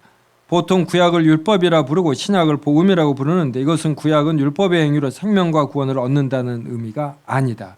이렇게 알고 있는 분들이 정말 의외로 있어요. 유대 백성에게 주어진 약속, 예언, 희생제물, 할례, 유월절, 양, 그리고 이들 외의 모형과 규례는 대부분 모세율법에 나오고 의식법에 속한다. 유대 백성이 모세율법, 특히 의식법을 통해 오실 그리스도를 바라본다는 측면에서 구약은 율법이라고 불리는 것이지, 절대로 구약 백성이 율법을 지키는 행위로 구원을 받는다는 의미가 아니다. 신약이 복음이라고 불리는 것은 유대 백성이 그렇게 기다리던 그리스도가 신약 시대에 드디어 이 땅에 사람으로 오셔서 구원 사역을 성취하셨다는 의미이다. 그래서 룻기 보면은 족보가 나오잖아요. 다윗까지 족보가 나옵니다. 그리고 우리 신약 백성은 마태복음 1장에서 그리스도까지 족보가 나와요. 이게 바로 구약과 신약의 차이가 되는 것이에요.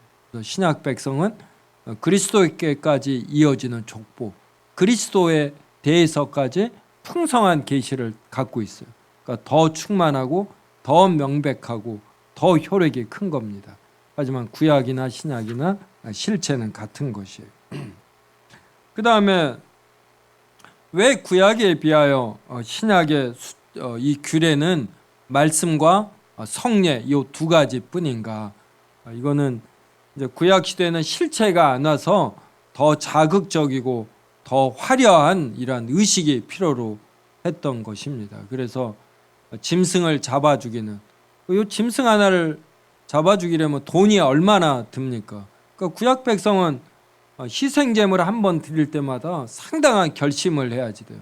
이 결심을 할 때마다 더 새기는 거죠. 내가 왜 이걸 해야지 되는가? 이 짐승은 앞으로 오실 메시아를 상징하는 거다. 이러한 깨달음을 주기 위해서. 그래서 실체가 오지 않아 영적으로 어린 구약 백성에게는 이런 시청각 교육이 필요로 했던 겁니다. 그래서 유치원생들이 보는 책 보면 그림이 많잖아요. 어른이 갈수록 글이 많고, 그래서 구약 시대의 규례는 아주 자극적이었어요. 피비린내가 나는, 그리고 피냄새가 나는, 죽임을 당할 때 막 소리를 칠 거 아니에요. 짐승들이 이걸 들으면서 죄는 이렇게 징그러운 것이구나, 이제 이거를 새기는 것입니다.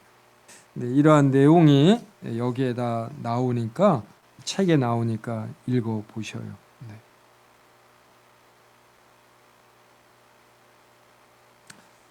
자, 그래서 381쪽 동그라미 5번 밑에서 넷째 줄 보면 실체가 똑같은 하나의 은혜 언약이 다양한 경륜 아래에.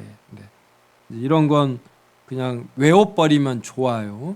그래서 이게 지금 잘 이해되지 않는 분은 그냥 이걸 외워버려요. 실체가 똑같고 경륜이 다양하다, 이렇게. 그러면 어느 날 이 외우는 것이 굉장히 효과 있는 이런 학습 방법이에요. 내가 외운 것을 항상 염두에 두니까 그러다가 어느 날 깨닫게 됩니다. 그래서 웨스민스터 신앙고백 제7장 제6절은 따라서 실체가 다른 두 개의 은혜 언약이 아니라 하나의 똑같은 은혜 언약이 다양한 경륜 아래에 있는 것이다. 그래서 실체라는 면에서는 구약도 그리스도이고 신약도 그리스도인 것이에요. 그것이 구약은 상징과 예표로, 신약은 실제로 오신 것으로, 이 차이뿐이에요. 그래서 구약 백성도 온전한 사죄와 영원한 구원을 받는다. 신약 백성도 똑같다. 그러면 차이점이 뭐냐? 이런 계시의 풍부성, 판명성 때문에 더 충만하게, 더 명백하게, 영적 효력이 더 크게, 이게 신약 백성이 갖는 위익이다, 이 말입니다. 그래서 382쪽에 은혜 언약의 구분, 이게 나와요. 네, 이걸로 잘 정리하시고, 383쪽 밑에서 다섯째 줄서부터 보겠습니다. 그러니까 신약과 구약의 차이점은 실체에 있지 않다. 구약이나 신약이나 같은 실체 아래에 있다. 하나의 똑같은 은혜 언약이 구약과 신약에서 다르게 시행될 뿐이고, 그 다름은 대상자와 규례의 숫자와 효과에서 차이가 있다. 그리스도께서 영원하시기 때문에 구약이나 신약 모두에 걸쳐 실체로서 존재하시어 일하신다. 구약과 신약은 실체에 있어 같고 경륜에 있어 다를 뿐이다. 이게 하나의 이제 성경을 볼 때 우리에게 이제 틀이 됩니다. 그러면 이 틀 내에서 이렇게 보게 되는 것이에요. 그러면 예전에 깨닫지 못하던 것들을 깨닫게 되고 이제 올바로 이 성경을 해석하게 되는 것입니다. 자, 넘겨서 384쪽. 여러분은 현재 교회에서 어떤 일로 섬기고 있습니까? 교회를 섬겨야 하는 이유는 무엇입니까? 교회를 섬기면 본인에게 어떠한 유익이 있습니까? 네. 하나님께서 우리에게 이렇게 주신 재능을 이제 특별히 은사라고 하는데, 이 은사는 이제 선물이다라는 뜻이잖아요. 그러면 왜 하나님이 이러한 선물을 주십니까? 이거는 개인을 위해서 쓰라고 주시는 것이 아니라 하나님의 영광을 위해서, 그리고 다른 사람들을 위해서, 그리고 특별히 교회를 위해서 쓰라고 주시는 거예요. 그래서 재능을 자기만을 위해서 쓰면 그냥 특기가 되고, 이 재능을 하나님의 영광과 교회를 위해서 사용할 때, 이때 우리가 은사라고 하는 겁니다. 그래서 하나님이 자신에게 무슨 은사를 주셨으면은 이걸 꼭 발휘해야지 되는 것이에요. 나는 뭐 하는 일이 바빠서, 혹은 나는 수줍어서, 이건 다 이유가 안 됩니다. 그러니까 기독교인이 되면은 이 판단하는 것들이 조금은 단순해져요. 나에게 재능이 있다. 그러면 이것은 바로 교회를 위해서 써야지. 그 다음에 교회 밖에서는 자신이 속한 이 단체를 위해서 이렇게 쓰겠다라는 이런 마음이 있어야지. 근데 지금은 이 돈을 받아야 쓰거든요. 돈을 받아. 네. 사람들이 탁구를 조금 잘 치면은 막 사람들을 찾아다녀서 가르쳐 줘요. 가르쳐 달라는 말을 안 해도 이게 사람의 본능이지 않습니까? 근데 그것도 틀리게 가르쳐 줍니다. 근데 정말 고수는 밥을 사줘야 가르쳐 주고, 그리고 코치는 꼭 돈을 줘야 가르쳐 줘요. 이게 정말 이 탁구 코치들을 보면 얼마나 냉정한지, 꼭 돈을 줘야. 이 사람이 잘못 치는 걸 보면서도 안 가르쳐 줘요. 근데 직장에서, 회사에서 돈을 주는 만큼만 일한다, 이런 거 기독교인은 좋지 않아요. 자신이 회사를 위해서도 진심으로 일하려는 이제 이러한 자세를 갖고, 그러면 회사 상사가 이거, 동료도 보면 알아요. 이 사람이 진심으로 일하는지, 받은 만큼만 일하는지. 또 어떤 사람은 받은 만큼만도 또 일을 못 하거든요. 이렇게 진심으로 일하면 어디든 다른 분도, 다른 사람이 회사 세울 때도 데려가고 싶고 이런 거거든요. 그래서 우리는 이렇게 넓게 은밀히 보시는 하나님이 갚아주신다, 이런 자세로 누가 보지 않아도 이렇게 충실히 임해야지 되는 겁니다. 그러니까 이런 모든 것이 요 1번과 연결이 되는 것이에요. 나에게 어떤 재능이 있으면, 내가 뭘 할 수가 있으면, 내가 돈을 잘 번다, 이 돈 갖고 자신만 좋은 아파트에 좋은 차 굴리면서 살면 안 돼. 이런 거에 대한 부담감을 가져. 하나님이 나에게 풍요로움을 주니까 여기에도 잘 거하고, 그러면서 동시에 이 돈을 공동체를 위해서 잘 써야지 되겠다. 이게 기독교는 본능적으로 이러한 걸 생각을 해야지 되는 겁니다. 그래서 특히 이 대유리 문답 공부하시는 이 모임에 참여한 일반 성도님은 꼭 교회를 열심히 섬겨야지 됩니다. 뭘 알면 알수록 더 겸손하고 잘 섬겨야지. 이걸 안 하고 공부만 하면 요 머리가 커지거든요. 머리만 커지면 어떻게 됩니까? 이게 가분수잖아요. 그래서 조금만 이렇게 섬기는 행위나 뭘 해도 꼭 시험에 들어요. 걸려 넘어집니다. 요 아는 것을 감당을 못하는 거. 이 아는 것 많아서 비판은 엄청 잘해요. 그런데 덕이 되는 행위를 안 하거든요. 그래서 교리 공부하는 사람들이 범하기 쉬운 잘못이 이런 거예요. 그래서 이런 개혁주의를 한다, 개혁주의를 하는 목사님이다 그러면 다른 목사님들이 약간 경계합니다. 이게 좋은 게 아니거든요. 개혁주의 하는 목사님, 저 어제 노예하는데 딱 한마디 했어요. 딱 한마디. 제가 이런 걸 하니까 제가 한마디 하면 정리될 게 많아요. 저는 이런 거들은 좀 파악력이나 이런 게 좀 빠르니까. 다 알고 있어도 전 말을 안 했어요. 서로 말아가면서 깨닫기를 바라고, 이렇게 정작 틀린 결정을 할 때 이제 그때는 말을 해야 되겠죠. 딱 한마디도 12시 40분부터 점심 시작인데 12시 30분에 이제 각 부서 회의가 있는데 이제 이걸 어떻게 해야지 되느냐. 그래서 지금 이제 이걸 뭐라 잠시 정회하고 각 부서별로 12시 40분까지 회의하고 12시 40분에 모여서 식사하고, 원래 정해진 순서에 따라 2시에 이제 속회하자. 네. 식사는 해야지 되니까 이 한마디 하고 저 발언 안 했습니다. 최대한 저는 회의 가면 발언 안 하려고 해요. 그리고 덕이 되는 행위를 하려고 하고. 그래서 우리 이런 교리 공부하는 목사와 성도일수록 섬기는 거, 이걸 더 잘해야지 됩니다. 네. 자, 넘겨서 이제 드디어 기독론이에요. 자, 이제 정리해 보면 우리가 조직신학 교리는 첫 번째가 서론에서 왜 이런 걸 공부하는지, 제가 하나님을 영화롭게 하고 즐거워하기 위하고, 그 다음에 이러한 것들은 어떻게 깨닫는가, 요 인식에 관해서. 그래서 내적 인식 원리는 믿음. 그래서 믿음은 이성보다 이렇게 훨씬 뛰어난 인식 수단인 것입니다. 외적 인식 수단은 성경. 그래서 요 성경에 게시된 요 진리와 요 믿음을 전부 다 하나님이 선택하신 자들에게 주시는 거예요. 그래서 우리는 자신의 어떤 학문, 경험, 그리고 요 사회의 관습, 이거에 근거해서 판단하지 않고 우리는 늘 성경입니다.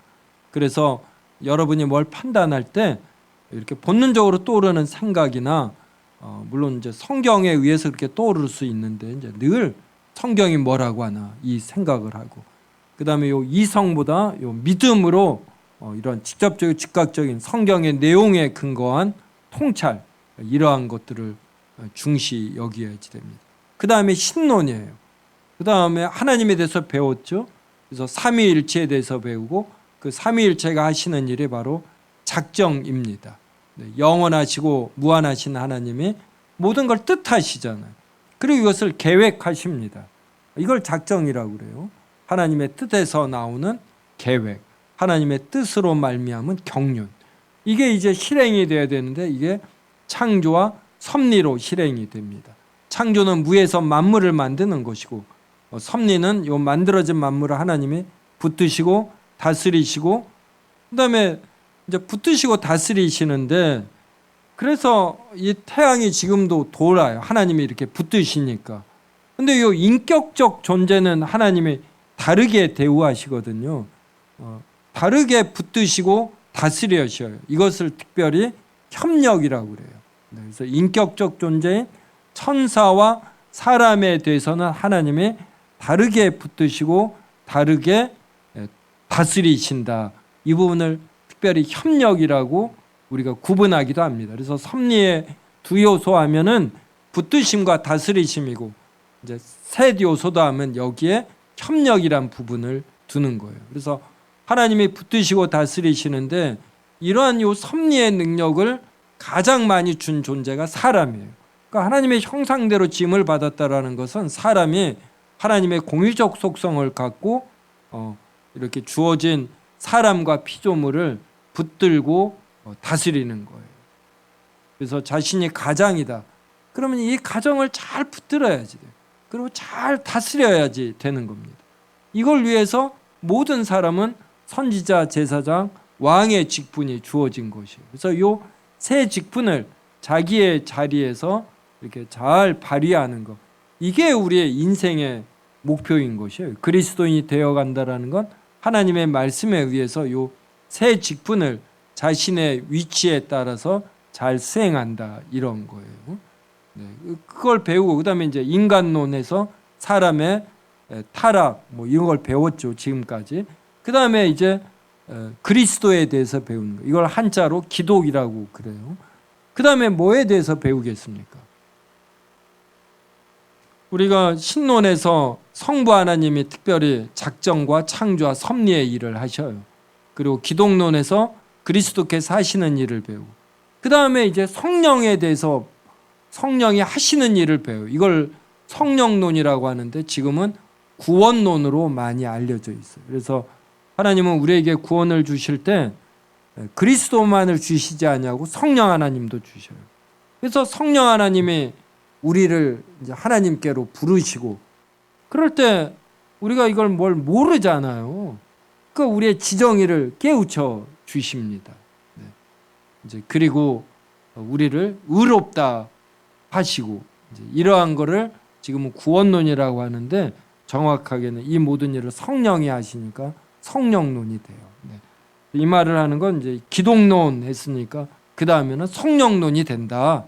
이제 이걸 이해시켜 드리고 싶어서 이 말씀을 드렸습니다.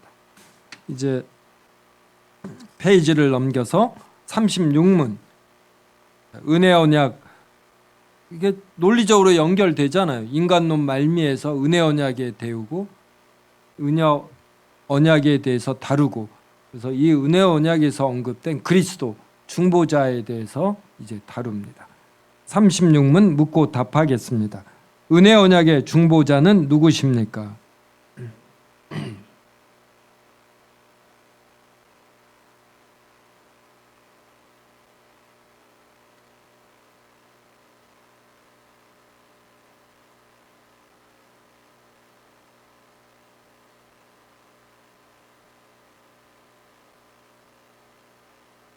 네, 영어로 보겠습니다. The only mediator of the covenant of grace. 은혜 언약의 그 유일한 메디에이터 중보자는 the Lord Jesus Christ. 그래서 주 예수 그리스도이시다. 그러면 이분이 누군지 관계대명사 who로 받았죠. 그래서 being the eternal son of God. 그래서 하나님의 영원한 아들이시다. 그래서 이 아들이라는 것은 이제 제가 좀 재밌게 개의 아들은 개고 고양이 아들은 고양이고 사람의 아들은 사람이듯 하나님의 아들은 하나님이다. 이제 이 뜻이에요. 하나님의 아들이라는 말은 하나님이시다. 그런데 이 성부 하나님과 아들이니까 성자 하나님이잖아요. 이 관계가 아버지와 아들의 관계이다. 그래서 하나님의 아들은 어떤 본질에 있어서는 하나님이고 그리고 관계에 있어서는 성부와 성자 간의 관계가 아버지와 아들의 관계이다. 그래서 이게 성부와 성자의 영원한 관계라는 것은 지금도 이 신분에 있어서 성부 하나님과 성자 하나님은 아버지와 아들의 관계이다. 이 뜻이에요. 그러면 성부가 성자를 이제 낳으시잖아요. 근데 요 낳으시는 것이 시간 속이 아니라 영원히 그러니까 성부와 성자의 관계가 영원히 아버지와 아들의 관계이다. 이 관계의 설정이 요 낳으심이다. 근데 요 낳으심이 그러면 뭐냐? 이걸 우리가 몰라요. 성경이 말하지 않으니까. 그런데 성경이 낳으심이라는 단어를 사용할 때는 이렇게 엄마가 자녀를 낳다, 부모가 자녀를 낳다 이 표현을 쓰거든요. 그때 우리가 딱 받는 이런 느낌, 직관이 있습니다. 이제 이 정도로 우리는 이해하는 거예요. 그리고 성령님은 성부와 성자에게서 영원히 나오신다 그래요. 그럼 이 나오신다라는 건 뭐냐? 이것도 우리가 모릅니다. 근데 빛이 나온다, 사랑이 나온다, 온기가 뿜어져 나온다 이렇게 하거든요. 그래서 성부와 이제 이걸로 우리가 직관을 갖고 이제 이 정도 범주 내에서만 우리가 이제 묵상하고 탐구하는 것이죠.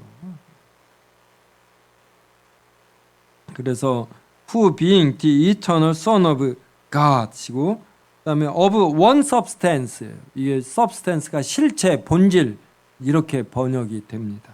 그리고 equal 같다 with the Father 그러니까 with the Father 성부 하나님과 one substance 한 본질 이 말은 이때 이 원이 같은 이제 이 뜻도 되잖아요. 그리고 equal 이렇게 성부와 그냥 동등하시다 이렇게 표현합니다. 근데 in the fullness of time 시간에 꽉 참이에요.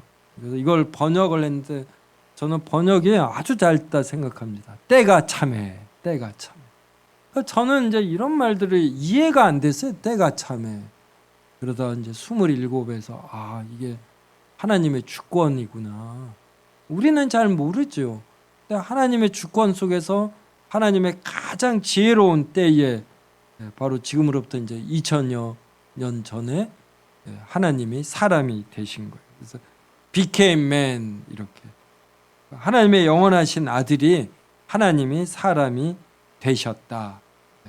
그리고 and so was 계속 그렇게 사람이셨고 and 그리고 continues to be and so was하고 continues to be God and man 그러니까 하나님이면서 사람으로 계속 계신다 이럽니다. 그래서 영원한 신인이셔요. 그래서 이제 그 다음 보면 into entire distinct natures 두 개의 온전히 구별되는 본성 이 말이에요. 그래서 신성과 인성은 완전히 이렇게 구별돼요. 그런데 and one person, 한 인격. 그래서 이것은 이제 외울 때 어떻게 외우냐면 한 인격 두 본성. 그래서 신격이 바로 신성이 인성을 취할 때 인성을 취하신 거예요. 그래서 영혼이 육신을 취하잖아요. 영혼이 육신을 떠나면 이걸 뭐라고 그래요? 죽음이라고 하거든요. 이제 이 죽음이 어떤 분은 병으로, 어떤 분은 어떤 갑작스러운 사고로 뭐 이렇게 다양하게 펼쳐져요. 그런데 영혼이 육신을 이제 떠나면 이게 바로 죽음이 되는 것입니다. 그래서 영혼과 육신에서 어떤 영혼이 육신을 취하지 육신이 영혼을 취하는 게 아니거든요. 육신은 영혼이 없으면 흙덩어리에 지나지 않거든요. 그러듯이 인성에게 주도권이 있지 않고 신성에게 주도권이 있는 거죠.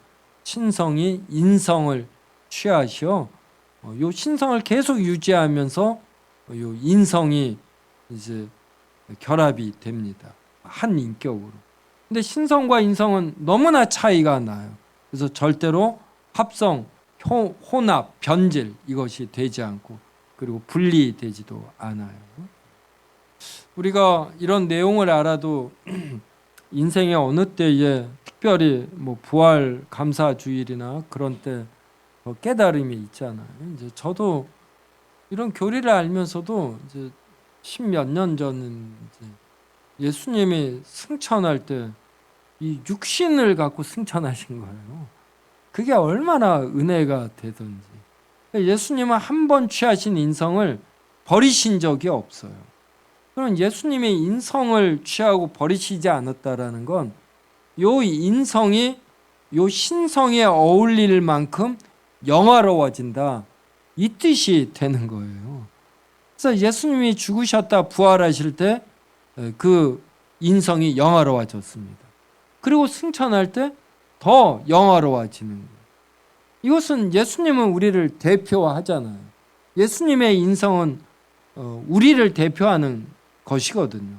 그러니까 이 말은 우리가 영화로워진다는 거예요. 그러니까 우리가 이 땅에 살다 보면 고등학교 때 남녀공학이라서 여자들이 가끔 인기 투표를 하는데 저는 제가 아주 가볍게 10위 안에 들 줄 알았는데 못 들었어요. 이유가 키가 작다 했어요. 키가 작다. 키 작으면 인기 순위에 못 드는 이럴 때 쓰는 말이 이 더러운 뭐 어쩌고 저쩌고 이러잖아. 이건 제가 유머스럽게 말했고 이 세상에는 비참함이 많아요.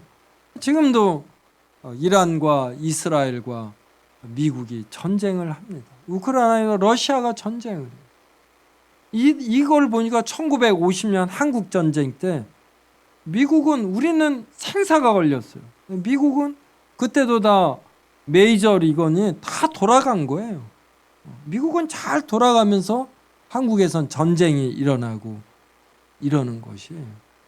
그리고 각 집안마다 남에게 말하기 힘든 이런 이야기 항아리가 하나씩 있다. 그래. 각 집안마다 누구마다 다 흠이 있고 다 이런 거거든요. 이러면 실존주의자들이 말하는 것처럼 사람은 태어날 때 이 부조리한 세상에 태어나는 겁니다. 뭘 모르는 사람이 이 세상이 재밌다라는 거지. 조금 관찰력 있으면 이 삶에는 부조리한 면이 있는 거예요. 이거를 이렇게 극복하게 하는 모든 걸 극복하게 하는 것이 그리스도께서 성자 하나님의 인성을 취하신 거고 이 인성이 영화로워지는 것이 이거를 깨닫는데 얼마나 은혜가 되고 그러니까 이 교리를 머리로 하는 것과 하나씩 하나씩 짚으면서 이걸 온전히 깨닫는 게 이게 또 차이가 있더라고요. 그래서 이거 이렇게 continues to be God and man 그 다음에 여기에 forever 끝에도 forever 이런 것들이 얼마나 와닿는지 성자 하나님은 인성을 취하고 이거를 한 번도 버리시지 않는다. 그러니까 이 말은 하나님 편에서 하나님이 우리 사람과 하나가 된다. 그 이야기예요. 그러니까 엄청난 사건인 거죠. 이렇게 성육신의 사건은 하늘이 땅과 하나가 되는 이러한 것입니다. 그리스도께서 자신을 내어 주심.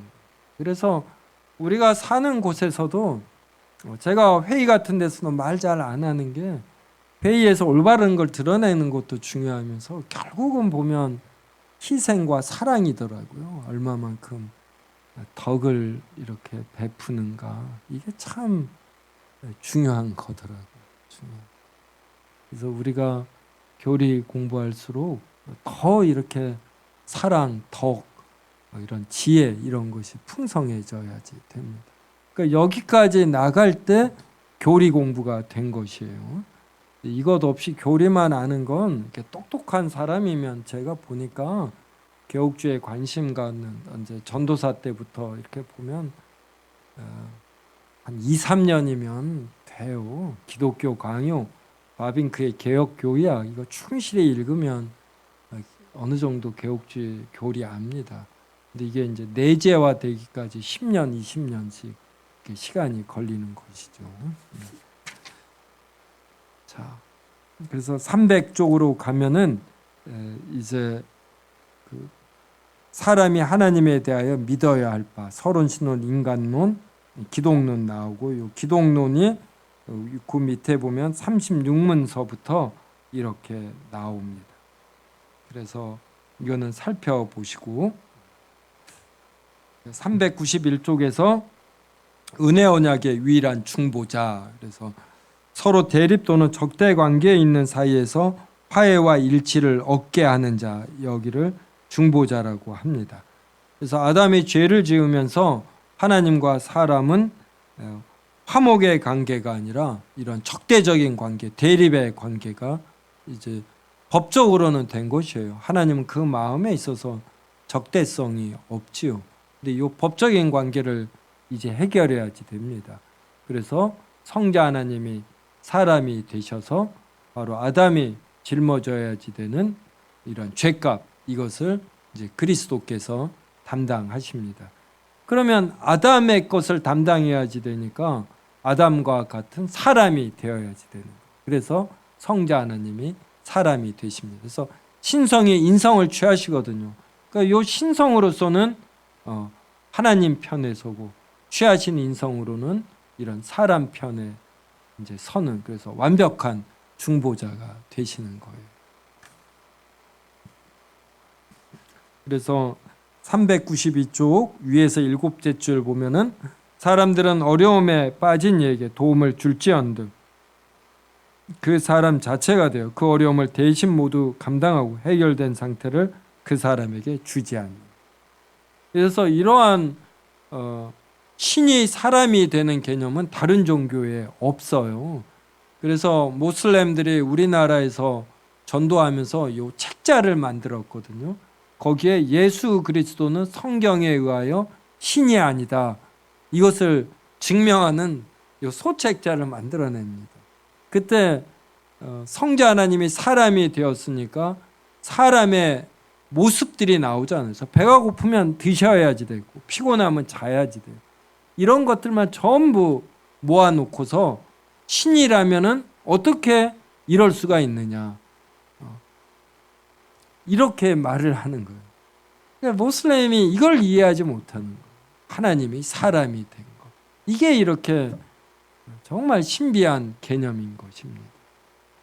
그래서 완전한 사랑은 그 사람 편에 서서 이렇게 낮아질 대로 낮아지는 건데, 이제 하나님이 이걸 실천하시고, 그래서 우리 세움교회 지난주 4월 12일 설교에 남에게 대접을 받고자 하는 대로 너희도 남을 대접하라, 이 말씀을 마태복음 7장 12절에서 살펴봤거든요. 이게 기도 다음에 나와요.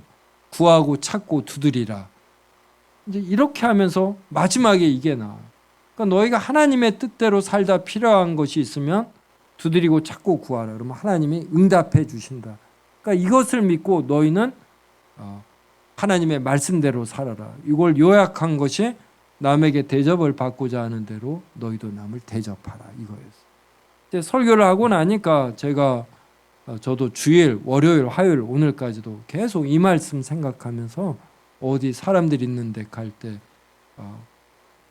내가 대접을 받고자 하는 대로 이들을 대접해야지. 이 생각을 가지니까 긴장이 풀어져요. 이들에서 뭘 얻어내려는 것이 아니라 내가 뭘 하려고 하니까.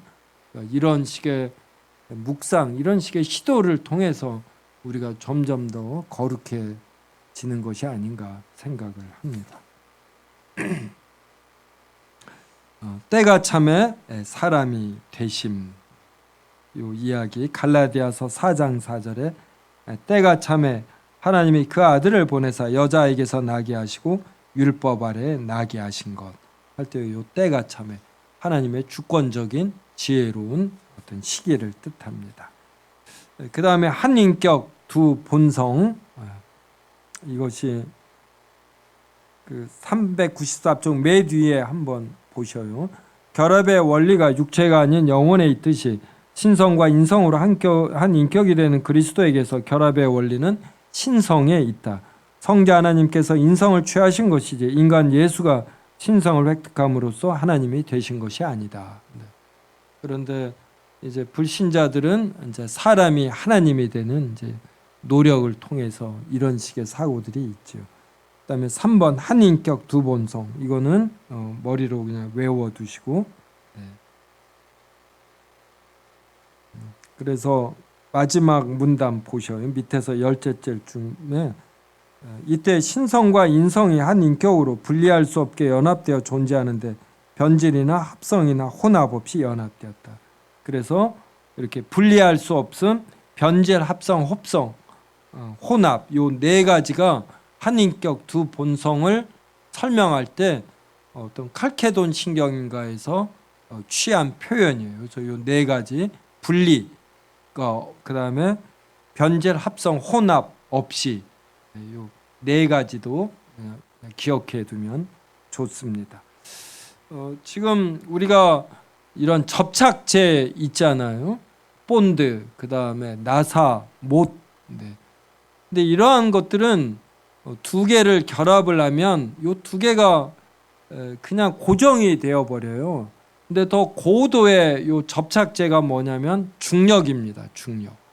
그래서 태양과 지구가 1억 5천만 킬로미터예요. 이걸 걸어서 가면은 4,500년 걸립니다. 얼마나 먼 거리인지 알겠죠. 근데 지구가 태양을 떠난 적이 없어요. 그래서 지구와 태양은 두 개의 독립된 별로 여겨집니다. 근데 중력으로 하나가 돼요. 근데 이 중력을 끊을 수 있는 게 뭘까요? 이제 이 중력은 더 큰, 엄청나게 큰 별인 이 블랙홀 같은 건 빛까지 빨아들이니까 이 중력을 끊을 수 있어요. 근데 이 지구에 있는 모든 핵무기를 터뜨려도 태양에게 별 영향을 미치지 않아요. 왜냐하면 이 태양계에 있는 모든 별들의 무게를 합하면은 태양이 98%인가 차지합니다. 그러니까 태양이 얼마나 큰지 알겠죠. 거기에서 나오는 중력이 엄청나요. 그러니까 이 중력이라는 접착제는 두 개체의 독립성을 유지하면서도 하나가 되게 하는 아주 세련된 접착제예요. 근데 이 하나님의 사랑, 이제 이것이 그렇게 놀라운, 우리 연애하는 남녀도 두 개체로 열심히 살다가 시간만 나면 만나려고 하고 그러잖아요. 또 뭐 결혼 2주년, 뭐 3주년 되면 또 막 행사도 하고 서로 막 월차까지 내어서 하고 이래요. 그러니까 이 사랑이 두 개체의 독립성을 주면서도 하나가 되게 하는 놀라운 접착제예요.